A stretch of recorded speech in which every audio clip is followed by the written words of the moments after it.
तो स्टूडेंट्स, अभी तक जैसे कि आपने रेजोनेंस का वीडियो देख लिया है, और एक रेजोनेंस ऐसा नहीं है, मैंने आपको पहले ही बताया था, एक बार फिर आपको बताने वाला हूँ। रेजोनेंस जो टॉपिक है वो कहीं पर भी एक सिंपल टॉपिक आप नहीं कह सकते, लेकिन जब आप रेजोनेंस को समझ लेते हैं तो वहां से आपकी इंटरेस्ट की शुरुआत होती है ऑर्गेनिक केमिस्ट्री। अब ऐसा नहीं है कि रेजोनेंस को समझना इतना भी डिफिकल्ट है, लेकिन अगर आपको रेजोनेंस समझ में आ गया तो आपको बहुत सी जो बेसिक चीजें हैं ऑर्गेनिक से रिलेटेड वो आपको आसान लगने लगेगी। लेकिन कहीं ना कहीं अगर रेजोनेंस आपने बीच में छोड़ दी तो वहां पर फिर दिक्कतें आपके सामने आएंगी। वो समस्या आपके सामने फिर आगे चल करके बहुत ज्यादा बड़ी हो जाएगी, और अगर वो समस्या बहुत ज्यादा बड़ी हो गई तो ना फिर आपका इंटरेस्ट धीरे धीरे ऑर्गेनिक केमिस्ट्री से घटने लगेगा। इसलिए अच्छा ये है कि आप पहले ही रेजोनेंस को सीरियस लेकर के चलें और उस चीज को आप समझें, क्योंकि बाद में कुछ रेजोनेंस के पॉइंट्स ऐसे आएंगे कि डायरेक्ट तो नहीं, इनडायरेक्ट रूप से, मतलब इनडायरेक्ट फॉर्म में वो आपके लिए बहुत ही ज्यादा इंपॉर्टेंट होंगे। वो रिएक्शंस में आपकी हेल्प करेंगे कि क्यों ऐसा हो रहा है, क्यों ऐसा नहीं हो रहा, और वहां पर फिर आपको कहीं ना कहीं फिर से रेजोनेंस पर आना पड़ेगा। आज का जो टॉपिक है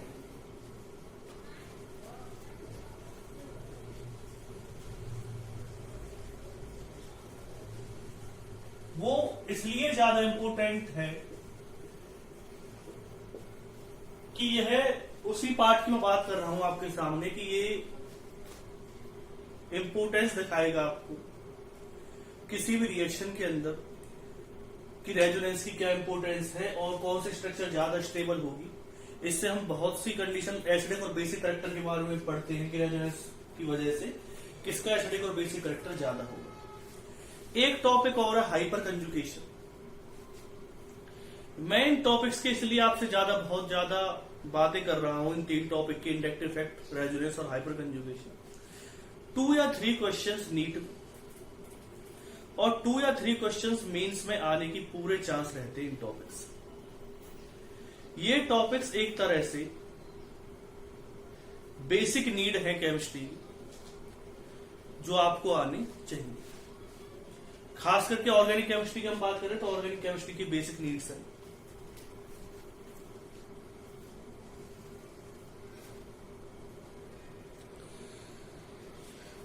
जब हम स्टेबिलिटी ऑफ रेजोनेंस स्ट्रक्चर की बात करते हैं तो यहां पर कुछ रूल्स हमें पढ़ते हैं।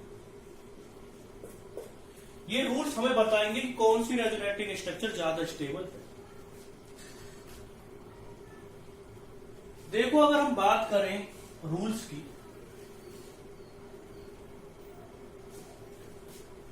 इसकी जगह पर आप रेजोनेटिंग स्ट्रक्चर लिख लें तो ज्यादा बेटर रहेगा। जब हम रूल्स की बात करेंगे तो रूल्स हमारे लिए बहुत ज्यादा इंपॉर्टेंट है। इसमें पहला जो रूल है वो इसकी सबकी जान है एक तरह से इस टॉपिक की। तो सबसे पहले हम शुरुआत करते हैं कि वो रूल क्या है। तो पहला रूल अगर मैं बताना चाहता हूं, रूल जो फर्स्ट है, फर्स्ट रूल क्या कहता है? More the covalent bond,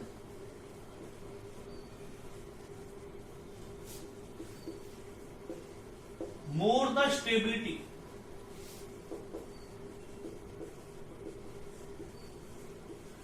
of resonating structure, of resonating structure.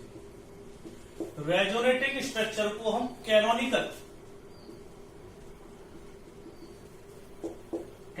Structures भी कहते हैं। तो कहीं अगर कैनोनिकल स्ट्रक्चर आ रही है, उसकी स्टेबिलिटी पूछ जा रही है, तो कहीं ना कहीं वो रेजोनेंस से ही रिलेटेड है।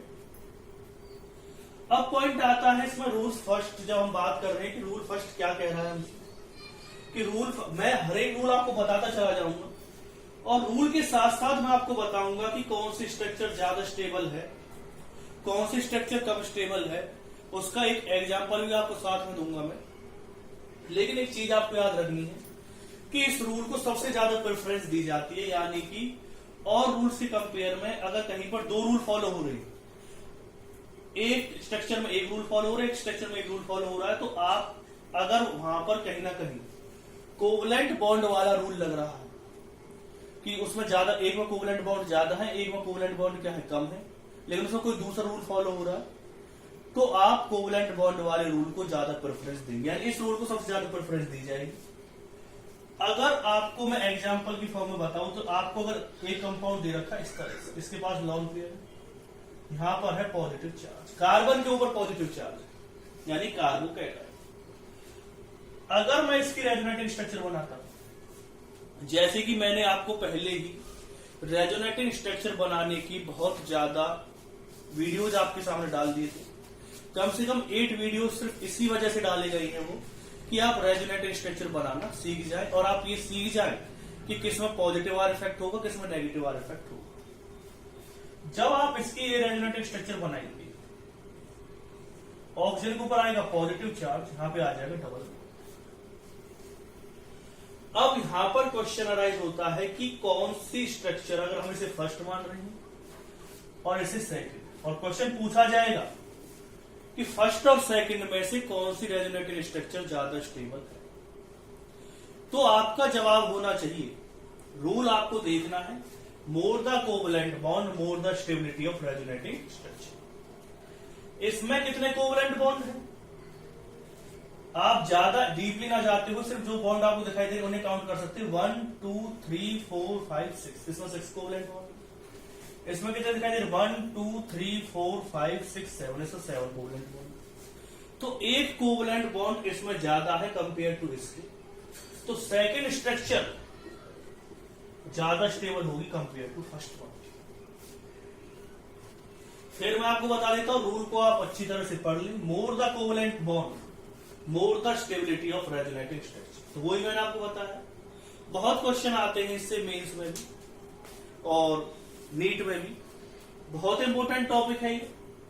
हाँ मैं ये जरूर कह सकता हूं कि अगर आप बात करते हैं एकेडमिक लेवल पर, तो एकेडमिक लेवल पर जो चैप्टर हम पढ़ रहे हैं, जो बेसिक कंसेप्ट है ऑर्गेनिक केमिस्ट्री के जो चैप्टर है, उसमें इतने सारे टॉपिक होते हैं कि हो सकता है कि एकेडमिक लेवल पे इतनी इंपोर्टेंस इसकी ना रहे, लेकिन रेजोनेंस की अपनी इंपोर्टेंट है, हाइपर कंजुगेशन की अपनी, इंडायरेक्ट इफेक्ट की अपनी इंपोर्टेंस है, और अभी आप इनकी एप्लीकेशंस पढ़ेंगे, जो कि मैंने अभी आपको अच्छी तरह से, इंडायरेक्ट इफेक्ट की जो एप्लीकेशंस है वो ज्यादा नहीं थी, लेकिन हाइपर कंजुगेशन और रेजोनेंस की इतनी ज्यादा एप्लीकेशंस है कि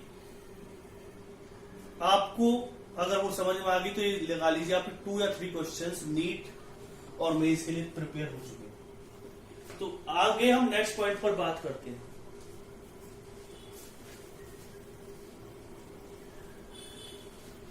इसी पहले रूल की बात कर लेते हैं और एग्जांपल लेकर के बता देता हूं आपको।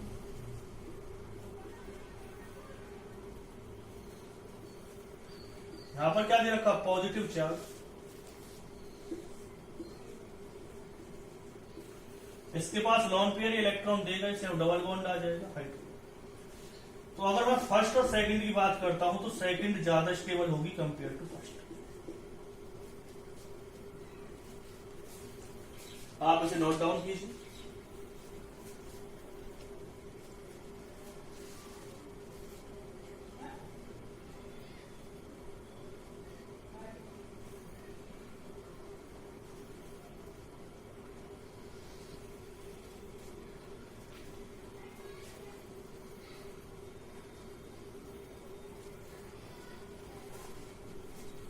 तो ये पता चल गया होगा कि कौन सी रेजोनेटिंग स्ट्रक्चर ज्यादा स्टेबल है, कौन सी कम स्टेबल है।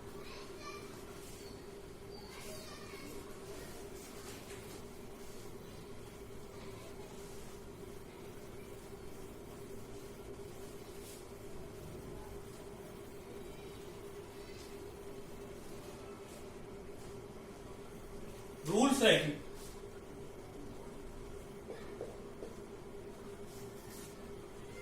रूल सेकंड की अगर मैं बात करता हूं तो देखिए,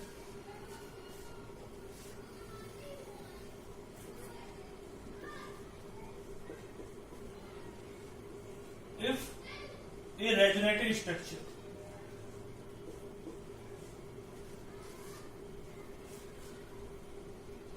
if a resonating structure has A complete octet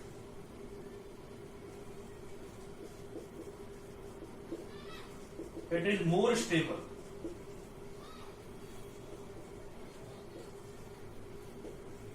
than other resonating structure. अगर कोई ऐसा कंपाउंड आपको दे रखा है, ऐसे दो स्ट्रक्चर्स दी हुई हैं जिसमें एक में ऑक्टेट कंप्लीट है और एक में ऑक्टेट कंप्लीट नहीं है, अब आप कहेंगे सर थोड़ा सा एग्जांपल से हमें थोड़ा ज्यादा समझ में आएगा, तो आपको बता देता हूं CH2 पॉजिटिव, C यहां पे H लिख दीजिए, यहां पे क्या दे रखा डबल बॉन्ड दो, मैंने इसकी एक रेजोनेटिव स्ट्रक्चर बनाई O नेगेटिव H, बना सकते हैं इसकी रेजोनेटिव स्ट्रक्चर, मैंने बताया था आपको, यहां पे नेगेटिव चार्ज आएगा, नेगेटिव पॉजिटिव बॉन्ड बना देगा, ऑक्सीजन पे कैसे चार्ज आएगा पॉजिटिव, तो आप ऐसे बहुत से भी कह सकते हैं सर आपने हमें बताया था कि ऑक्सीजन पे नेगेटिव चार्ज लेना है, लेकिन हम स्टेबिलिटी की बात कर रहे हैं तो रेजोनेटिव स्ट्रक्चर ये बन सकती है इसकी, लेकिन नेगेटिव चार्ज होता तो वो ज्यादा स्टेबल होती। फिलहाल हम देख लेते हैं इसमें। देखो क्वेश्चन किस तरह से आ सकता है, क्वेश्चन एक तो ये आता है कि भाई कौन सी रेजोनेटिव स्ट्रक्चर ज्यादा स्टेबल, एक क्वेश्चन ये बन सकता है कि किसका कंट्रीब्यूशन ज्यादा होगा रेजोनेंस हाइब्रिड के लिए, यानी कि रेजोनेंस हाइब्रिड में कौन सी ज्यादा पार्टिसिपेट करेगी, जिसकी रेजोनेटिव स्ट्रक्चर ज्यादा स्टेबल होगी, जो रेजोनेटिव स्ट्रक्चर ज्यादा स्टेबल होगी उसका बहुत ज्यादा पार्ट लिया जाएगा रेजोनेंस हाइब्रिड में। तो इसके तरह की रेजोनेंस हाइब्रिड होने की चांस ज्यादा है कंपेयर टू इसके। आप बोलिए सर इसे क्यों नहीं कह सकते, तो इसकी बात कर लेते दोनों की। अगर मैं इन दोनों की बात करता हूं तो इसमें एक पॉइंट पहले तो ये आएगा, ऑक्टेट ना तो यहां पर कंप्लीट है ना ही ऑक्टेट यहां पे कंप्लीट है, दोनों में से अगर हम पॉइंट देखें तो कहीं पर भी जो ऑक्टेट है वो कंप्लीट नहीं।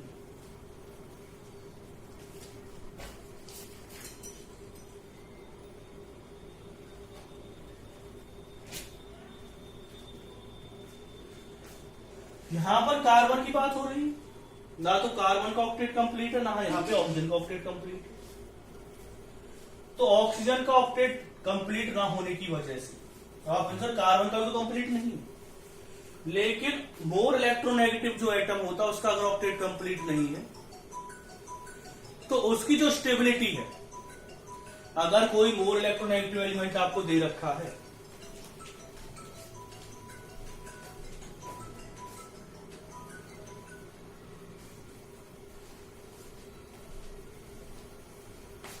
और उसका स्ट्रक्चर अगर उसका ऑक्टेट कंप्लीट नहीं है तो वो क्या होगा, कम स्टेबल होगा, तो फर्स्ट ज्यादा स्टेबल होगा कंपेयर टू किसके सेकंड। एक चीज और याद रखनी है आपको इसमें, जैसे कि आप कहें सर कोई अच्छा सा एग्जांपल और बता दिया, तो जैसे आपने एक एग्जांपल लिया इस तरह से,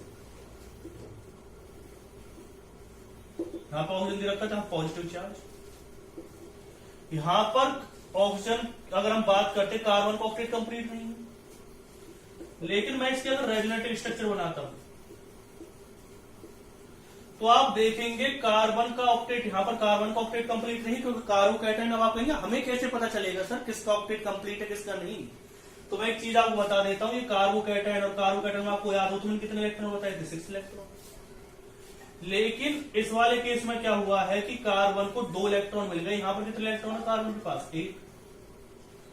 तो एक बात आप खुद बता दीजिए, 8 इलेक्ट्रॉन का मतलब क्या होता है, ऑक्टेट रूल आप पढ़ ही चुके होंगे, 9, 10 का आपने पढ़ लिया, तो इसके 8 इलेक्ट्रॉन है, ऑक्सीजन के पास भी क्या है कंप्लीट ऑक्टेट ऑक्सीजन के पास, और इस वाले कार्बन का जो ऑक्टेट है वो भी क्या है, यहां पर कार्बन का ऑक्टेट कंप्लीट नहीं था लेकिन यहां पर ऑक्टेट क्या है कंप्लीट। अब आप कहेंगे सर ऑक्सीजन का ऑक्टेट कैसे कंप्लीट है, हमें कैसे पता चला, तो एक चीज आप ये समझिए कि इसने जो इलेक्ट्रॉन दिए हैं ऑक्सीजन ने, यहां पर जो इलेक्ट्रॉन दिए हैं ऑक्सीजन ने, वो उसने वो वाले इलेक्ट्रॉन दिए हैं जो उसके पास एक्स्ट्रा थे, यानी कि जो डॉट लगी हुई है वो इलेक्ट्रॉन होते हैं किसी के पास भी जो उसके पास एक्स्ट्रा इलेक्ट्रॉन होते हैं, यानी कि उसने वो इलेक्ट्रॉन नहीं दिए जो उसकी बॉन्डिंग में यूज हो रहे थे, यानी कि ये वाले इलेक्ट्रॉन नहीं थे, कौन से इलेक्ट्रॉन दिए जो उसके पास एक्स्ट्रा थे, यानी कि उसके पास एक्स्ट्रा इलेक्ट्रॉन देने के बाद भी उसका ऑक्टेट क्या है, कंप्लीट है। तो इसका ऑक्टेट कंप्लीट है, यानी कि अगर हम इसकी में स्टेबिलिटी की बात करें, इसे फर्स्ट माने, इसे सेकंड माने, तो सेकंड ज्यादा स्टेबल होगी कंपेयर टू फर्स्ट। और इसमें वो वाला रूल भी फॉलो हो रहा है कि मोर द कोवलेंट बॉन्ड। लेकिन क्योंकि मुझे बताना था कि भाई कौन सा ज्यादा स्टेबल होगा, तो सेकंड आप ये भी कह सकते हैं क्योंकि इसका ऑक्टेट कंप्लीट है, इसका ऑक्टेट कंप्लीट नहीं, इसे सेकंड ज्यादा स्टेबल होगा compare to first one.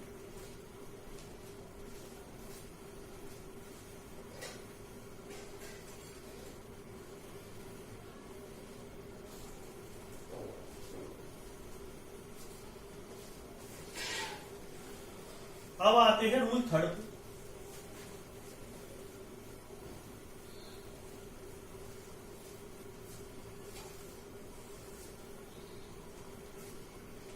Rule third ये कहता है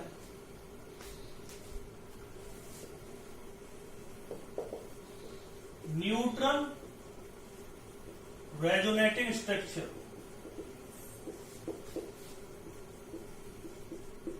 इज मोर स्टेबल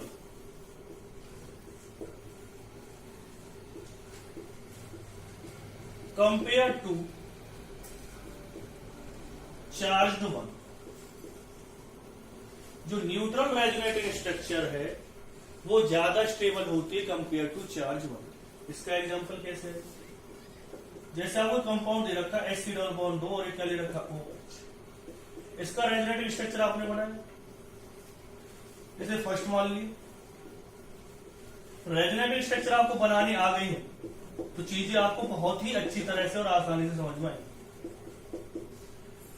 ये फर्स्ट और ये क्या माना आपने, सेकंड। तो एक चीज आप अपने माइंड में रखिए कि सेकंड, पहले तो देख लेते कौन सा रूल, पहले दो रूल कौन कौन से थे। ऑक्टेट पहला था मोर द कोवलेंट बॉन्ड, तो कहीं वो तो फॉलो नहीं हो रहा।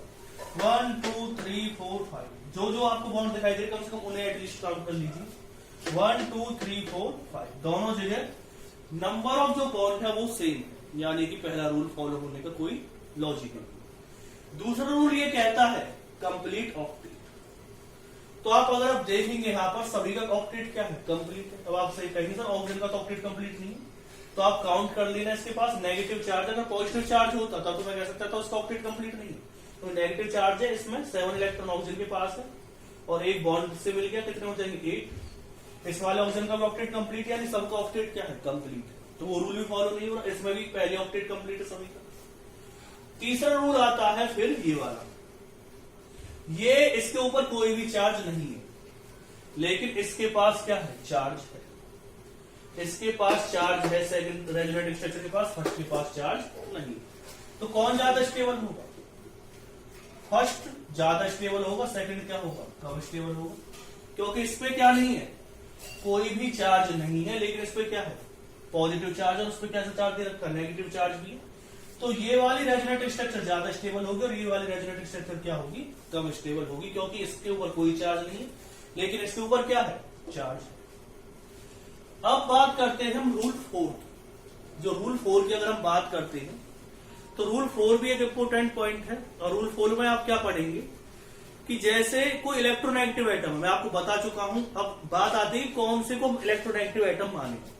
तो जनरली आप ज्यादा चीजें याद ना करके फ्लोरीन, ऑक्सीजन, नाइट्रोजन को तो याद रख ही सकते हैं फोन से, और एक दो और अगर लेना चाहे तो क्लोरीन ले लिया आपने, तो 3-4 को तो आप याद कर रख सकते हैं।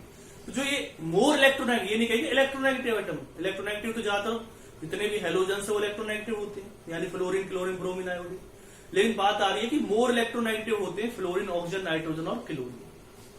तो इनके ऊपर अगर नेगेटिव चार्ज आता है तो वो ज्यादा स्टेबल रहेगा। और जैसे कार्बन है, कार्बन तरह इलेक्ट्रोनेगेटिव नहीं होता, तो कार्बन के ऊपर अगर नेगेटिव चार्ज आता है तो वो कम स्टेबल रहेगा कंपेयर टू किसके, अगर कहीं पर ऑक्सीजन के ऊपर, एक स्ट्रक्चर में तो ऑक्सीजन के ऊपर नेगेटिव चार्ज आ रहा है और एक में कार्बन के ऊपर नेगेटिव चार्ज आ रहा है, तो ऑक्सीजन वाला ज्यादा स्टेबल रहेगा कंपेयर टू कार्बन। लेकिन अगर उल्टा हो जाए, कार्बन के ऊपर पॉजिटिव चार्ज आ जाए और ऑक्सीजन के ऊपर भी पॉजिटिव चार्ज आ रहा है, तो कार्बन के ऊपर पॉजिटिव चार्ज ज्यादा स्टेबल होगा। इसे समझाने के लिए मैं पॉइंट को थोड़ा सा ज्यादा डिटेल में लेकर के जाता हूं। आप कहेंगे डिटेल में क्या है सर, तो डिटेल में चाहिए। देखिए रूल 4 क्या कह रहा है, रूल 4 हमसे ये कहता है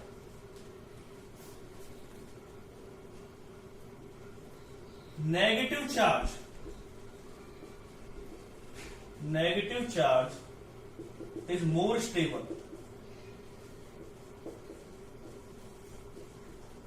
on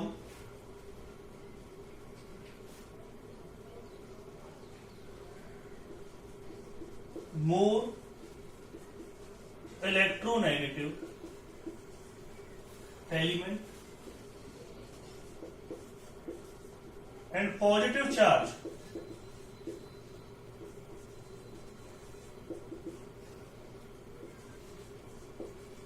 is more stable on more electropositive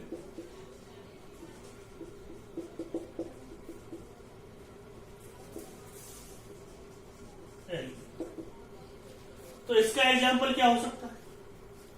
जैसे आपने एक एग्जाम्पल लिया ये, अब जब आपने इसका एग्जाम्पल लिया है और इसकी रेजोनेटिव स्ट्रक्चर आपने बनाने की कोशिश की है तो क्या होगा फिर? जब आप इसकी रेजोनेटिव स्ट्रक्चर बनाएंगे, वैसे आपको अगर रेजोनेटिव स्ट्रक्चर बनानी नहीं आती फिर भी इस तरह के क्वेश्चंस आप सॉल्व कर सकते हैं। क्यों? क्योंकि ऐसा होता है कि ज्यादातर क्वेश्चंस में रेजोनेटिव स्ट्रक्चर आपको गिवन होती है। जब रेजोनेटिव स्ट्रक्चर गिवन होंगी तो तब आप एटलीस्ट ये बता सकते हैं कि कौन सा ज्यादा स्टेबल होगा, कौन सा कम स्टेबल। जब हमने दोनों रेजोनेटिव स्ट्रक्चर को देखा तो पहला रूल हमने लगाने की कोशिश की। पहला रूल कहता है कि कोवेलेंट बॉन्ड 1 2 3 4 5 6 7 8, इसमें कोवेलेंट बॉन्ड कितने 80 आएंगे, काउंट करके देखिए। दूसरा रूल क्या कहता है? ऑक्टेट। तो ऑक्टेट, यहाँ पर कार्बन का भी ऑक्टेट कंप्लीट है, यहाँ पे ऑक्सीजन का ऑक्टेट कंप्लीट है। आप कहें कार्बन का ऑक्टेट कैसे कंप्लीट है, तो आपको याद रखना पड़ेगा कार्बो एनाइन का, कार्बन के ऊपर नेगेटिव चार्ज, वहां पर 8 इलेक्ट्रॉन होते हैं, तो इसमें भी ऑक्टेट भी कंप्लीट हो गए।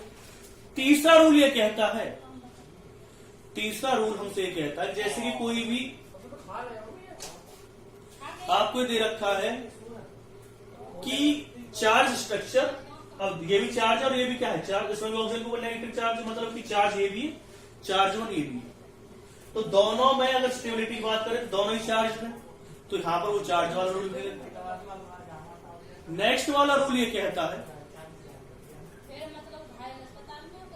नेक्स्ट रूल ये कहता है इसमें कि अगर लेस इलेक्ट्रोनेगेटिव के ऊपर नेगेटिव चार्ज आ रहा है तो वो कम स्टेबल होगा, और मोर इलेक्ट्रोनेगेटिव के ऊपर नेगेटिव चार्ज आ रहा है तो वो ज्यादा स्टेबल होगा। कार्बन के कंपेयर में ऑक्सीजन ज्यादा इलेक्ट्रोनेगेटिव होती है, इसलिए सेकंड ज्यादा स्टेबल होगा कंपेयर टू फर्स्ट। तो मैंने ये रूल भी आपको बताने की कोशिश की है, ये रूल बहुत ज्यादा चीजें आपको बताएगा।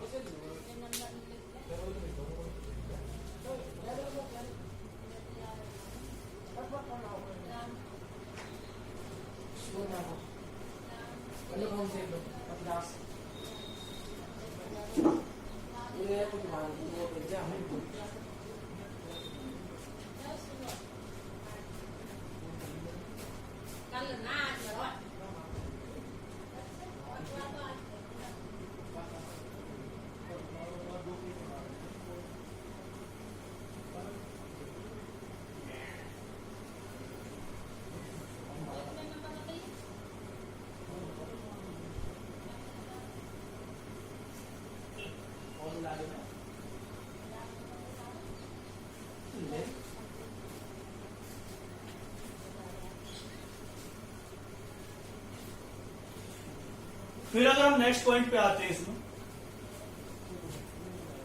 तो मैं हर एक रूल आपको बताता जा रहा हूं।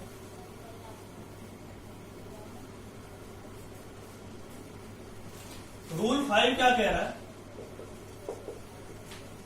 More stable carbocation, more stable carbocation, more the stability of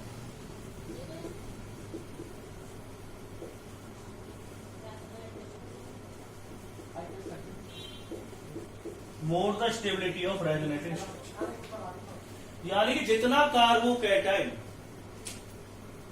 ज्यादा स्टेबल होगा उतनी ही रेजोनेटिव स्ट्रक्चर क्या होगी, ज्यादा स्टेबल अब बात आती है कि more the stable carbocation more the stability of resonating structure कैसे हम बताएंगे। तो एक एग्जांपल ले लेते हैं इसके बारे में। ये कंपाउंड आपने लिया, अगर आप इसकी रेजोनेटिंग स्ट्रक्चर बनाएंगे तो आपको पता है यहाँ पे नेगेटिव आएगा, नेगेटिव पॉजिटिव क्या बना देगा, बॉन्ड बना देगा, और यहाँ पे कैसे चार्ज आ जाएगा, पॉजिटिव। ये कौन सा कार्बोकैटायन, जैसे आप फर्स्ट मान लो, से क्या मान लो, सेकंड, ये सेकेंडरी कार्बोकैटायन है। ये कौन सा कार्बोकैटायन है, प्राइमरी कार्बोकैटायन। ये सेकेंडरी कार्बोकैटायन है, प्राइमरी कार्बोकैटायन है। सेकेंडरी कार्बोकैटायन ज्यादा स्टेबल होता है कंपेयर टू किसके, प्राइमरी कार्बोकैटायन। तो अगर आपसे कहा जाए तो कौन सा ज्यादा स्टेबल, तो फर्स्ट ज्यादा स्टेबल है किसके, तो ये पॉइंट भी आपको क्लियर हो गया होगा कि कौन सा कार्बोकैटायन ज्यादा स्टेबल होगा तो कौन सी रेजोनेटिंग स्ट्रक्चर ज्यादा स्टेबल होगी।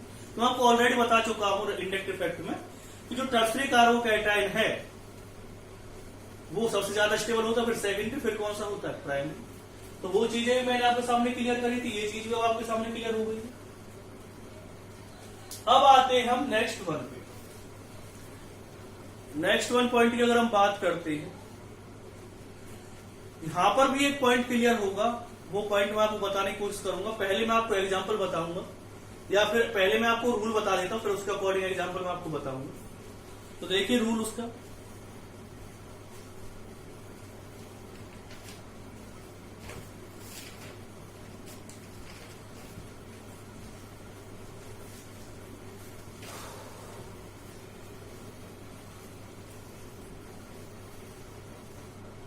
अगर कोई एग्जांपल आपको इस तरह दिया हुआ CH3CO नेगेटिव, पहले से देख लेते हैं ग्रुप। ये आपको दे रखा है और आपसे कहा जाए इस पर रेजोनेटिंग स्ट्रक्चर कौन सा ज्यादा स्टेबल होगा, तो सभी रूल्स देखिए जल्दी जल्दी आप माइंड में लाइए। हमने कम से कम 5 रूल पढ़ लिए। पहला रूल ये कहता है मोर कोवलेंट बॉन्ड 1 2 3 4, 4 है इसमें कितने, 1 2 3 4, दोनों 4 कोवलेंट बॉन्ड। दूसरा रूल ये कहता है कंप्लीट ऑक्टेट, दोनों में सेम तरह की स्ट्रक्चर है तो कंप्लीट ऑक्टेट का तो रूल लगेगा ना, एक में कंप्लीट ऑक्टेट हो एक में ना हो, तो दोनों में एक तरह की स्ट्रक्चर है। तीसरा रूल क्या कहता है, तीसरा रूल हमें ये कहता है कि चार्ज वाला, तो चार्ज तो दोनों में ही है। चौथा रूल कहता है कि मोर इलेक्ट्रोनेगेटिव पर पॉजिटिव चार्ज, तो दोनों में ऑक्सीजन के ऊपर नेगेटिव चार्ज, ये रूल भी नहीं लगा। फिफ्थ रूल कहता है कार्बोकैटायन वाला, तो कार्बोकैटायन तो इसमें बन ही नहीं रहा, दोनों में किसी भी कार्बोकैटायन नहीं बन रहा, तो इसमें कोई भी रूल फॉलो नहीं हो रहा और दोनों की स्ट्रक्चर कैसी आ रही है, बिल्कुल एक जैसी आ रही है। तो अगर आपसे कहा जाए फर्स्ट और सेकंड में से कौन ज्यादा स्टेबल होगा, तो फर्स्ट और सेकंड बराबर स्टेबल होंगे, यानी दोनों का इक्वल कंट्रीब्यूशन होगा फॉर रेजोनेंस हाइब्रिड। तो क्वेश्चन कैसे भी आ सकता है कि रेजोनेंस हाइब्रिड में किसका कंट्रीब्यूशन ज्यादा होगा या कौन सी रेजोनेटिंग स्ट्रक्चर ज्यादा स्टेबल है। अब है इसके जो नेक्स्ट पॉइंट पर आते हैं,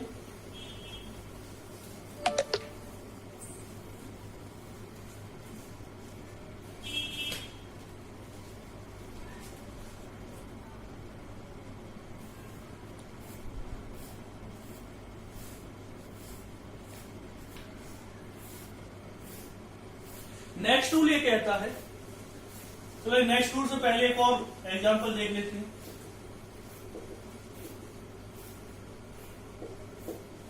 इसकी रेजोनेटिंग स्ट्रक्चर हमने बनाई, तो आपको बताइए किस तरह से बनेगी।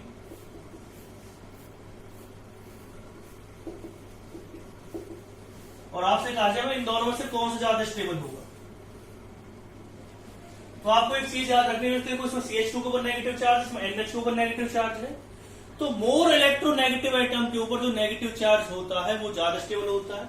यहाँ पर देखो पहला रूल फॉलो करेंगे, पहला रूल क्या कहता है, कोवेलेंट बॉन्ड वाला 1 2 3 1 2 3, दोनों कोवेलेंट बॉन्ड क्या है, सेम ऑक्टेट रूल, तो ऑक्टेट इसका भी कंप्लीट, ऑक्टेट इसका भी कंप्लीट है। तीसरा रूल क्या कहता है, चार्ज चार्ज दोनों पे। फोर्थ रूल आ गया, फोर्थ रूल क्या कहता है, स्टेबल, जो मोर इलेक्ट्रोनेगेटिव आइटम है उस पर अगर नेगेटिव चार्ज है, तो मैंने बताया था फ्लोरीन, ऑक्सीजन और नाइट्रोजन, तो मैंने बताया था इन तीनों पे अगर नेगेटिव चार्ज होता है तो ज्यादा स्टेबल होता है क्योंकि more electronegative compare to others. लेकिन कार्बन के ऊपर अगर नेगेटिव चार्ज हो वो कम स्टेबल होगा, नाइट्रोजन के ऊपर नेगेटिव चार्ज हो ज्यादा स्टेबल होगा। अगर मैं इसे फर्स्ट मानू और इसे सेकंड मानू तो सेकंड ज्यादा स्टेबल है कंपेयर टू किसके, फर्स्ट वन। तो ये पॉइंट भी जहां तक मेरे हिसाब से आपके सामने क्लियर हो चुका हो। तो मैंने आपको डिफरेंट डिफरेंट एग्जांपल्स बताते जा रहा हूं, हर एक की कम से कम 2 या 3 एग्जांपल्स मैंने आपको बताए हैं। कुछ और एग्जांपल्स पे हम जाते हैं और कंसीडर करते हैं किस तरह से मतलब रेजोनेंस जो रेजोनेटिंग स्ट्रक्चर है वो कौन सी ज्यादा स्टेबल होगी। अगर हम रेजोनेटिंग स्ट्रक्चर में आगे वाले स्टेप पे आते हैं तो एक बहुत ही इंपॉर्टेंट और बहुत ही इंपॉर्टेंट रूल है और बहुत ही आने वाला, मतलब कि एक तरह से आप ये कह सकते हो जो रिपीट होता रहता है, एक ऐसा रूल है। और उस रूल के बारे में अगर हम बात करते हैं तो देखते हैं कौन सा रूल हमें बताता है इसके बारे में। एक रूल ये कहता है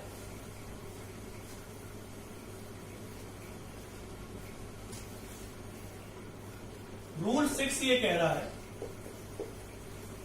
मोर the separation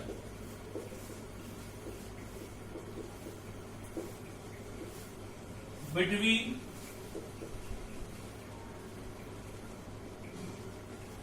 same charge in a resonating structure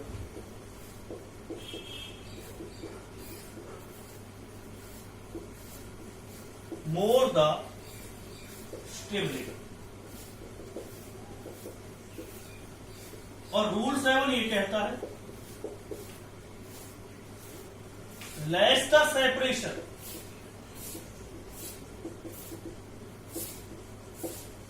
between different charge in a resonating structure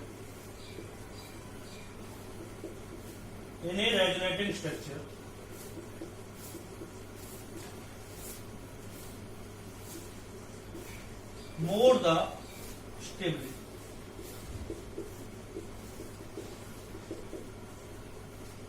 तो मैंने से कुछ चीजें बताई हैं। चीजें क्या बताई हैं कि अगर लेस सेपरेशन रहेगा तो स्टेबिलिटी क्या होगी, less the separation between different charge in a resonating structure more the stability. उसकी स्टेबिलिटी उतनी ही क्या रहेगी, ज्यादा रहेगी। अगर जैसे कि पॉजिटिव और नेगेटिव चार्ज है, अगर वो पास पास हुए तो स्टेबिलिटी क्या होगी, ज्यादा। अगर वो दूर दूर हुए तो स्टेबिलिटी क्या होगी, कम। अगर किसी रेजोनेटिंग स्ट्रक्चर में दो नेगेटिव चार्ज आ रहे हैं या दो पॉजिटिव चार्ज आ रहे हैं तो उनके बीच जितना ज्यादा डिफरेंस रहेगा उसकी स्टेबिलिटी उतनी ही ज्यादा रहेगी। तो less the separation between different charge in a resonating structure more the stability, और more the separation between the same charge in a resonating structure more the stability.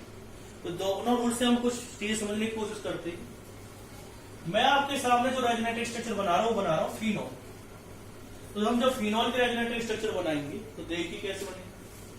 मैंने आपको बनानी सिखा रखी है, इसलिए ज्यादा डिटेल में ना जाते हुए कि कैसे बनेगी उसके लिए आप रेजोनेंस की बहुत सारे 7